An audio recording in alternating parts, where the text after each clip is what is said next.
Everyone, সবাইকে বলি রাতে রাতে সবাই কেমন আছো। আমার শরীরটা ভালো নেই, আমার ঠান্ডা লেগে গেছে, তো এটাই বাকি ছিল অ্যাকচুয়ালি। তো আমার শীতের প্রথমে একটু আমার ঠান্ডা লাগে, তারপরে লাগুক না লাগুক শীতের প্রথমটা মনে হয় সবারই লাগে কম বেশি।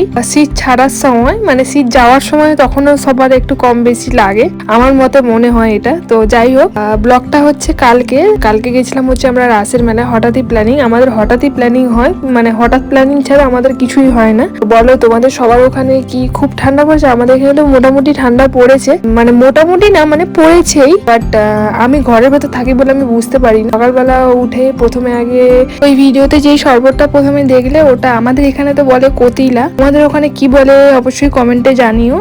ওটা শরীর ঠান্ডা করার জন্য খায়। শরীর ঠান্ডা করার জন্য তো উপায় আমি পেয়ে গেছি, বাট মাথা ঠান্ডা করার জন্য কিছু উপায় থাকলে অবশ্যই তোমরা বলো। আমার তো সবসময় মাথা মানে ঠান্ডা থাকে না, মানে বেশিরভাগ সময় মাথা গরমই থাকে। যাই হোক, তো সকালবেলা উঠে প্রথমে আগে শরবতটা খেয়ে তারপরে ঘরের কাজকর্ম সেরে নিলাম। কর্তামশাই কাজে চলে গেল, খাওয়া দাওয়া টিফিন করে রুটি তরকারি সব মেয়েকেও রুটি খাইয়ে দিয়েছি। তো তারপরে দুপুরবেলা ফ্রেশ হয়ে খাওয়া দাওয়াটা স্কিপ করে গেছি। খাওয়া দাওয়া করে তারপরে এই ফলটা খাচ্ছিলাম। এই ফলটার নামটা কি একটু তোমরা বলবে? তো এই ফলটার নাম না আমি জানি না, দোকানদার বলছিল বাট আমি ভুলে গেছি। যাই হোক, ভালোই খেতে, আপেলের মতো কিছুটা খেতে, আর দেখতে তো আমার খুবই সুন্দর লাগছিল। আর এটা খেলে কি উপকার হয় অবশ্যই বলো। তারপরে আমার মেয়েকে যে ঘুম পাড়াতে এনেছি, ওর ঘুমের আগে মানে ওর সাথে অনেক আমাকে যুদ্ধ করতে হয়। ওর সাথে প্রথম বিশ্বযুদ্ধ হয় হচ্ছে খাওয়ার সময়, আর দ্বিতীয় বিশ্বযুদ্ধ হয় হচ্ছে ঘুমের সময়। তো ও তো ওর ভাইকে প্রথমে শোয়াবে, তারপরেও শোবে। তো ওকে ঘুম পাড়িয়ে দিলাম, তারপরে ঘুম পাড়িয়ে আমি ওদিকে রান্নাঘরে গিয়ে আমি লুচিটা করে নিলাম। লুচি করেছিলাম আর আলুর তরকারি করেছিলাম, সাদা আলুর তরকারি। তো লুচির সাথে কে সাদা আলুর তরকারি পছন্দ করো? আমার তো ভীষণ ভালো লাগে লুচির সাথে। তো তারপরে এই যে আমার কর্তামশাই চলে এলো, কর্তামশাই এসে পরে এই যে আমরা রেডি হয়ে পড়েছি, মেয়েকেও রেডি করে দিয়েছি। তারপরে এই যে আমার কর্তামশাই রেডি হচ্ছে, মাওবাদীদের মতো সেজেছে এখানে ঠান্ডার জন্য। ওর খুব ঠান্ডা ঢুকে যায়, চোখ নাক মুখ সব ঢাক দিয়ে, জন্য ওরম ভাবে মানে কি বলবো মাওবাদীদের মতো সেজেছে। তারপরে আমি একটা ব্যাগ নিয়েছিলাম, এই ব্যাগটা আমি সব জায়গাতেই ক্যারি করি, কারণ একটা ব্যাগ না ক্যারি করলে না খুব অসুবিধা হয়। মেয়ের জলের বোতল, কিছু জিনিসপত্র কখনো কোথাও গেলে নিতে হয়। অ্যাকচুয়ালি আমি আমার কর্তামশাইকে তাড়া মারছিলাম, মানে অন্য সময় আমার কর্তামশাই আমাকে তাড়া মারে, আমি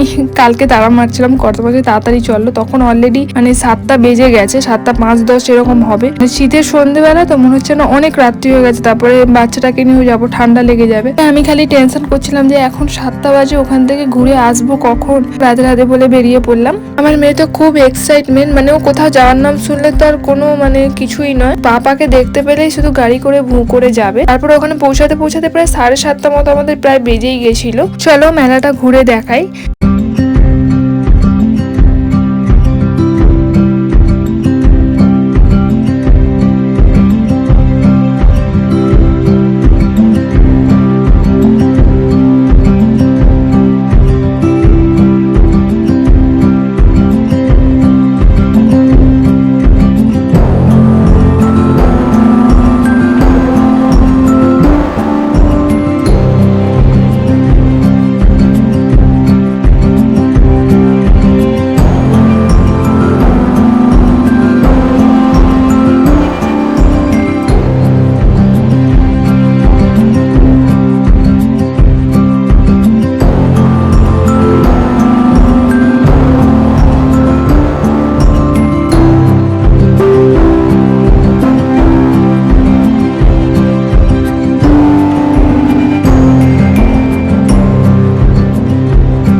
চলো মেলা ঘোরা হয়ে গেছে, মেলা ঘুরে ঠাকুর দর্শন করে নিলাম। তারপরে এই যে মেয়ের জন্য পুতুল কিনতে এসেছি, তো পুতুল নিতেই হবে। একটা ওই লাবুবু নিলাম, এই যে লাবুবু নিয়েছে, একটা আলাদা 10 টাকার মানে দোকান থেকে নিয়েছিলাম। তো তারপরে বলি ভাপা পিঠেটা যেটা আমি ট্রাই করেছিলাম, ভাপা পিঠেটা সেরকম একটা মানে আমার ভালো লাগেনি, আমার কর্তামশাইও ভালো লাগেনি। তো তারপরে বেরিয়ে এলাম, বেরিয়ে এসে মেলা থেকে ওই খোসা বাদাম আর গুড়কাঠি নিয়েছিলাম। আমার কর্তামশাই খুব পছন্দ করে গুড়কাঠি, আমার মেয়েও খেতে ভালোবাসে। ওখান থেকে এবারই এসেছিলাম ফেরার পথে।